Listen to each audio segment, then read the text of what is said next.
of the news that's happening across the internet is liberals are melting down because the Morning Joe hosts on MSNBC decided that they wanted to bend the knee with Trump. Now, I'm not really sure if you can say that they're bending the knee, but what they're doing and what they're saying is that they want to change the relationship that they have with the president-elect incoming. And I'm not sure if it's because they didn't know that Trump was going to make it into office and they was betting on Kamala Harris. But we all know that MSNBC is a very, very, very, very, very, very, very, very, very liberal platform, meaning that they've been swinging and hanging on to every hair of Kamala Harris for the entire election. And all while Trump was in office, they had negative things to say.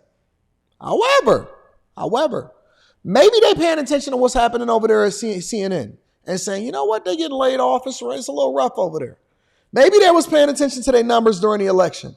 Maybe they say that we shouldn't be listening to Joy Reid and we're going to go in a completely different direction in order to repair the relationship with Trump.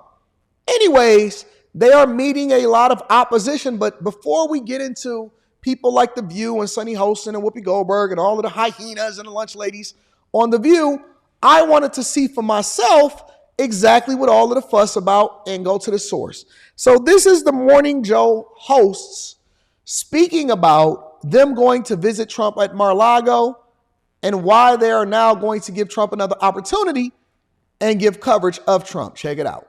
Okay, so here's where we are. Over the past week, Joe and I have heard from so many people, from political leaders to regular citizens, deeply dismayed by several of President-elect Trump's cabinet selections, and they are scared. Last Thursday, we expressed our own concerns on this broadcast and even said we would appreciate the opportunity to speak with the president-elect himself. On Friday, we were given the opportunity to do just that. Joe and I went to Mar-a-Lago to meet personally with President-elect Trump. It was the first time we have seen him in 7 years. Now, we talked about a lot of issues, including abortion, mass deportation, threats of political retribution against political opponents, and media outlets. We talked about that a good bit. And it's going to come as no surprise to anybody who watches this show, has watched it over the past year or over the past decade, that we didn't see eye to eye on a lot of issues, and we told him so. What we did agree on was to restart communications. My father often spoke with world leaders with whom he and the United States profoundly disagreed. That's a task shared by reporters and commentators alike. We had not spoken to President Trump since March of 2020, other than a personal call Joe made to Trump on the morning after the attempt on his life in Butler, Pennsylvania. In this meeting, President Trump was cheerful, he was upbeat, he seemed interested in finding common ground with Democrats on some of the most divisive issues. And for those asking why we would go speak to the president-elect during such fraught times, especially between us, I guess I would ask back, why wouldn't we? 5 years of political warfare has deeply divided Washington and the country. We have been as clear as we know how in expressing our deep concerns about President Trump's actions and words in the coarsening of public debate. But for nearly 80 million Americans, election denialism, public trials, and January 6th were not as important as the issues that moved them to send Donald Trump back to the White House with their vote. Joe and I realize it's time to do something different, and that starts with not only talking about Donald Trump, but also talking with him. As somebody close to Donald Trump told me this past weekend, this is a president who's not seeking re-election, so maybe, just maybe, now could be the time for both parties to get to work. Do y'all think that this is an indication of bending the knee and them switching up their position? I'm going to give you my thoughts, and then I'm going to pose a question to my co-host, which is the chat. All right? Are they bending the knee? Because we got to look at this from multiple different angles. Now, you know how they say that it's your truth, my truth, and then the truth? right? That the real truth is somewhere in between what you said and what you said, because you taking it a certain way and they taking it a certain way. Well, we're going to take that approach in this situation, all right, before we see the meltdown from everybody else. The first question that you have to ask yourself is, well, did they concede? Because from my view, I believe that they're conceding because they realize that the writing is on the wall, and similar to what a lot of people are saying inside of the chat, they don't want to lose their job. The whole country is moving away in a particular direction. The thing that I don't understand about black people, because I have to give them some credit, even though they are conceding without saying that they're conceding, in my opinion, I have to give them some credit, because what they're basically doing and what they're saying is, listen, we got to pivot and we got to figure this out. Instead of being on the opposition and the losing team and going away, they going over there and CNN and Joy Reid, we going to hold it down. Now, I don't want to be the next Don Lemon. I'm not trying to be the person that's getting fired. I don't want to lose my job. I got to save the job of the people that surround me. And so they basically saying, listen, we're going to take an objective approach and we're going to get back to giving an opinion based off of what we see and not being swayed off of liberal talking points and just saying that we hate Trump because we didn't know that he was going to get back in office and that he was going to sweep every battleground state and he was going to win the popular vote. The other side of it that you can say, in which I don't necessarily agree with this, and I don't think that this is the case, you can say that Trump's win is bringing back journalistic integrity. Nah, I don't believe that it's bringing back in journalistic integrity. This is people trying to protect themselves from losing the bag, honestly. And so if you go through and you look at this video and you read all of the comments, oh my God, Democrats are angry at Morning Joe. I'm surprised that they even still got the comments on in this video. They are angry at the Morning Joe for even having a conversation and covering Trump's second term objectively. Yes, they are. They are pissed. 100% pissed. But let's continue to hear what they got to say. I know, given the jarring headlines that we read every day, that may seem like a stretch, but think about this. Of the 150 million votes cast, Donald Trump got 50%. Kamala Harris got about 49%. So I don't know. Seems to make sense for leaders of both parties to seek common ground, if it's possible at all. And I will tell you, a lot of Democratic leaders we've talked to this past week, since the election, have told Mika and me it's time for a new approach. And when I say...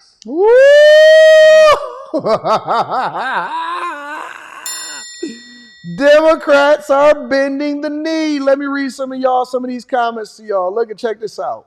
This is the comments on the video. You drank the Kool-Aid after calling everyone else out for drinking the Kool-Aid. How can you be trusted, says Susan McLean. We pretty much know she a cat lady. Sarah P. These is all pretty much girls. I will never watch the show again. May your ratings drop as fast as you bend the knee. I'm never watching this show again. You're normalizing after you normalizing visit. Remember your response to McCarthy's Kiss the Ring visit that breathed political breath back into Trump after his failed coup. It's time for other shows. I'm out. You're fired. They need to cancel this show. Fire The View and some CNN employees. Definite boycott of these two opportunists. Shame on you. They went down there to kiss the ring. It makes me sick to my stomach. They capitulated. I can no longer watch the Morning Joe. I know my value will boycott Morning Joe. We're not stupid, Mika and Joe. You know better than to give this condescending pre-written speech. This falls flat after everything that you've said before. We're moving on. I'm just so incredibly disappointed, says a 71-year-old woman. I'm already not watching any network news. The exception was an hour of Morning Joe, no more, even though it's 3 a.m. out here in PNW. It was my go-to. I'm a 70-year-old woman. I fought the good fight, made good trouble. I've admired your bravado, your direct and truthful approach, especially your impeccable support of all women. How can you even be anywhere near the Orange Menace? I actually feel betrayed. NBC got you two by the shirt and curlies.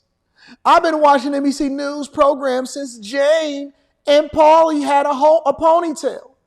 I do not trust any of it now. Come on, get off the networks. They're all bought and paid for by people who will sell their soul, our democracy. And the public, for another $1 billion, please continue the truth. Start a podcast or YouTube, anything, but don't follow him. What a betrayal! So condescending. Enjoy your tax cuts, says user Quackers with the little thing on the nose. Shame on Joe and Mika. Basically, is saying that you're going to ride with a dictator and savior behind. I will never watch your show again. Way to immediately sell out and cover your A's. It's gross. This is actually funny. Look at them smiling into the camera. About the man they called fascist 5 minutes ago. Well, that's a valid response. This is not a disagreement. This is literally what you, Mika, talk about, values. A disagreement is what kind of coffee one likes. We don't care about that. Keith Olbermann was right. I thought he was exaggerating. These two are terrible. I will never watch The Morning Joe again. Absolutely disgusted. Shame on you, especially Mika. How can you betray women this way?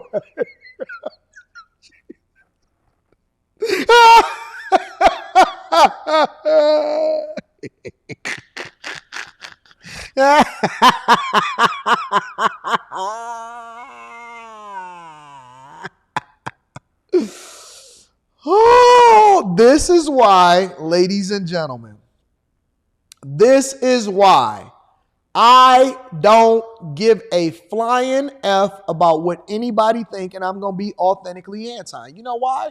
Because the minute that you don't acquiesce over into other people's views, they're going to turn on you anyway. So you might as well be you. At least people know that you're giving an authentic you. People in this chat that disagree with me, and I always say that we're not an echo chamber. I always say, hey, listen, don't mute nobody in the chat. Let them get their thoughts off. Let's talk about it. Let's get to it. Let's get to this money. You know why? Because I don't care if you agree or disagree with me. I'm going to say what I want to say anyway. Now, they looking stupid because they had to bend the knee after calling Trump fascist, and people are sitting there wanting to hold them accountable for their views. Let's see what they got to say. Say top Democrats. I mean top Democrats. They said we're open, and this was before we talked to Donald Trump. They said, listen, we're open to working with the incoming president if the incoming president is open to working with us. Yeah, the question is, though, how do we get there? Hyperbole and personal attacks will not work. My hair on fire doesn't work. We've all seen that. Look at that fake smile. What also does not work is threatening political opponents with arrest, harassment, and even jail. That is a failed path. Recent history has proven that impeachments and trials turn those on trial into political martyrs and only make them more popular with the American people. Just ask Bill Clinton and Donald Trump. We know this will be a consequential presidency. The question is whether it will be constructive. It will take a new approach from all sides, from both parties. We're all going to work together. It's going to take a new approach from all sides. Bipartisan agreement, Democrats and Republicans alike. This is going to be different, guys. I mean, it's going to be something that's jarring, but I don't know if it's going to be a bad thing. Oh, the change in tune. After the Civil War comes mourning. After mourning, you got to get up and you got to deal with the consequences of your actions of what you said yesterday. You know why? Because the internet is forever and we'll never forget. We'll never forget. Ever. We'll never forget. Stand 10 toes in it. That's what people are saying on your side. They say stand in it. Don't deflect away from it. Stand in it. 10 toes down. Hey, it's going to be different, but I don't know. Let's keep an open mind. Is that because y'all lost dramatically and you have no power whatsoever, and so now you got to bully him? Hey, either get your way together or you can get out. When you look. When you are operating with authority and you the man, you know why it's so important for men to be masculine and to stand on their own too? You know why I always tell guys never move into a woman's house? Because the minute that you do, and you got to switch up and you say, hey, baby, why don't you do them dishes real quick so we can get up out of here? Who you talking to?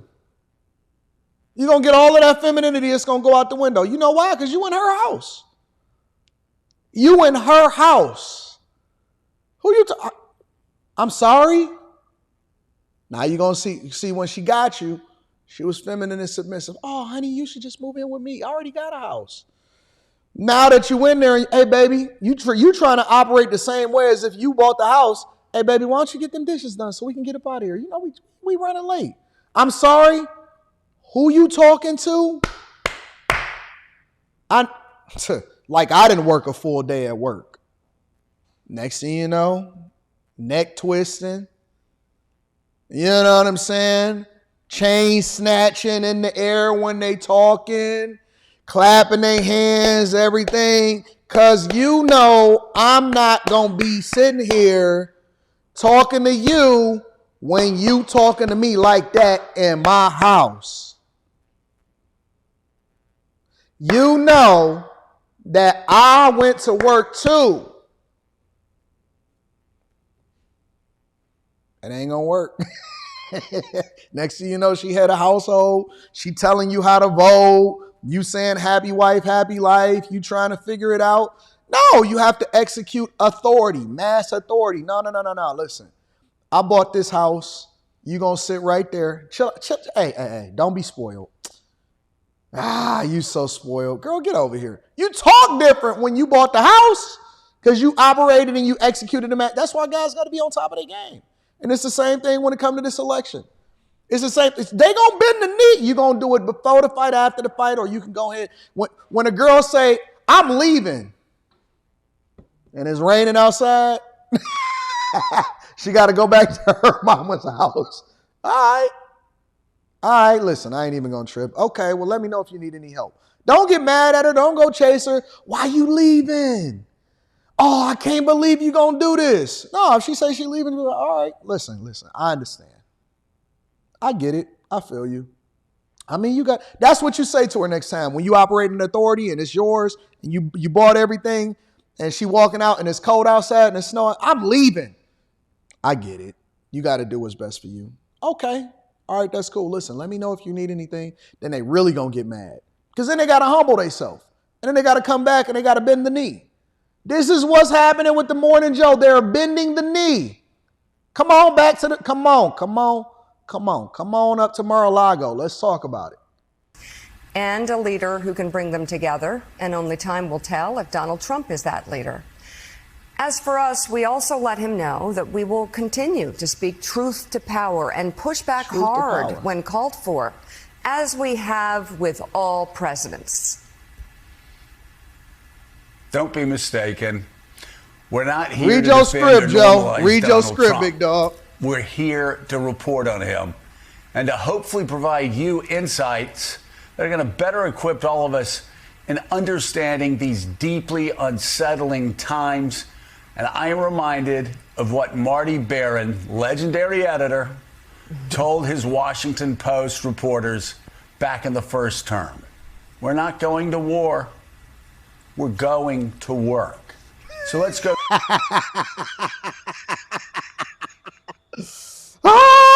So as they continue to get killed in the comments because they're giving a narrative, look at these fools. Oh, one by one, they all gonna start to bend the knee.